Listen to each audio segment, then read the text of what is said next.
Well, good morning, ladies and gentlemen, and welcome to Grumman Pilot's YouTube channel. And today we're going to look at serial number 22. This is my 1975 Tiger. I bought in October of 1994 from Jon Maestre up in Brookville, Ohio.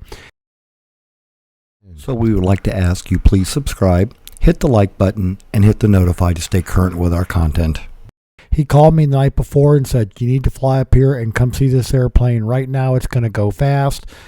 I did. I bought it. You know the rest. So you're going to get to see a lot of pictures of Jon and his brand new Miata. He just had it for a couple of days when I got up there. It was a fun car to drive. Hope you'll enjoy the pictures. Lots of pictures of the Tiger as I bought it, including the wooden panel, which I got abused upon for a number of years until I finally changed it out. So enjoy this look at a 1975 Tiger, serial number 22 with a custom N number on it, November 23 Juliet Kilo. It was certified February 3rd, 1975, and the owners who bought it were J and K from up in New England. So again, enjoy the look at this 1975 Tiger.